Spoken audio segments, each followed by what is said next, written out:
Friends, ಮೊದಲ ದಿನದ ಕಾರ್ಯಾಚರಣೆ ತುಂಬಾ ಯಶಸ್ವಿಯಾಗಿ ಆಯಿತು. ಈಗ ಸದ್ಯಕ್ಕೆ ಮಹೇಂದ್ರ, ಭೀಮಾ ಮತ್ತು ಅಭಿಮನ್ಯು ನೆನ್ನೆನೆ ಅದು ಮಾರ್ಟಿನ್ ಅಂತ ಒಂದು ಕಾಡಾನೆನ ಹಿಡಿದ್ರಲ್ಲ, ಅದನ್ನ ಕರ್ಕೊಂಡು ಮತ್ತಿಗೋಡು ಕ್ಯಾಂಪ್ಗೆ ಹೊರಟೋದ್ರು. ಸೊ ಅಲ್ಲಿ ರೆಸ್ಟ್ ಅನ್ನ ಮಾಡ್ತಾ ಇದ್ದಾರೆ ಒಂದು 3 ಆನೆಗಳು.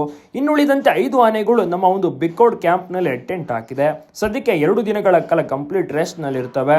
ಈಗ ಹೊಸ ಆನೆ ಟಾರ್ಗೆಟ್ ಫಿಕ್ಸ್ ಆಗಿದೆ. 2ನೇ ಆನೆ ಯಾವುದು ಹಿಡಿತಾರೆ, ಯಾವ ಒಂದು ಕಾಡಾನೆನ ಹಿಡಿತಾರೆ ಅಂತ ಸಾಕಷ್ಟು ಜನರಿಗೆ ಕುತೂಹಲವೂ ಕೂಡ ಇರುತ್ತೆ.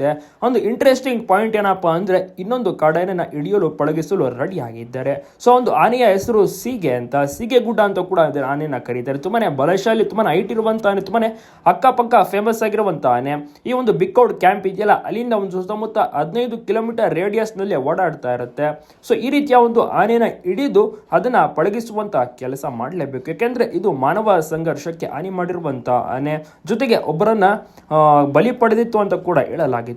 ಸೊ ಅಂದಾಜಿಸಲಾಗಿತ್ತು. ಅದೇ ರೀತಿ ಒಂದು ಟ್ರ್ಯಾಕಿಂಗ್ ಲೊಕೇಶನ್ ಎಲ್ಲವೂ ಕೂಡ ಹುಡುಕ್ತಾ ಇದ್ದಾರೆ. ಆದಷ್ಟು ಬೇಗ ಪ್ಲಾನಿಂಗ್ ಅನ್ನು ಕೂಡ ಮಾಡಿಕೊಂಡು ಸೊ ಒಂದು ಮುಂದಿನ ಟಾರ್ಗೆಟ್ ಅಂತ ಕೂಡ ಫಿಕ್ಸ್ ಮಾಡ್ಕೊಂಡಿದ್ದಾರೆ. ಅದುವೇ ಸೀಗೆ ಅಂತ ಒಂದು ದೊಡ್ಡ ಬಲಶಾಲಿ ದೊಡ್ಡ ಕಾಡಾನೆ.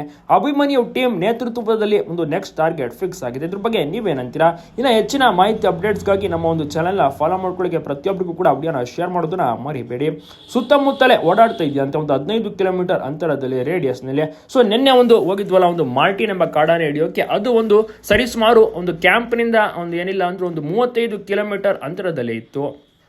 ಸೊ ಅಲ್ಲಿ ಓಡಾಡ್ತಾ ಇತ್ತು. ಒಂದು ದಟ್ಟವಾದಂಥ ಒಂದು ಸಾರಾ ಎಸ್ಟೇಟ್ ಅಂತ ಒಂದು 200-300 ಎಕರೆ ಇದ್ದಂಥ ಎಸ್ಟೇಟ್, ಅದು ಸೆಂಟರಲ್ಲಿ ಹೋಗಿ ಅಡವಿ ಕೂತ್ಕೊಂಡಿತ್ತು, ಅಂದರೆ ನಿಂತ್ಕೊಂಡಿತ್ತು. ಸೊ ಅಲ್ಲಿ ಒಂದು ಹೋಗಿ ಕ್ಯಾಪ್ಚರ್ ಆಗಿದ್ದು. ನಿನ್ನೆ ಕ್ಯಾಪ್ಚರ್ ಕೂಡ ತುಂಬಾ ಇಂಟ್ರೆಸ್ಟಿಂಗ್ ಮತ್ತು ತುಂಬಾ ಸಕ್ಸಸ್ಫುಲ್ ಆಗಿ ತುಂಬಾ ಬಲಶಾಲಿಯಾಗಿತ್ತು. ಟೀಮ್ ಅಭಿಮನ್ಯು ನೇತೃತ್ವದಲ್ಲಿ ತುಂಬ ಚೆನ್ನಾಗಿ ನಿನ್ನೆ ಒಂದು ಕಾರ್ಯಾಚರಣೆಯು ಕೂಡ ಮುಂದುವರಿತು ನಡೀತು.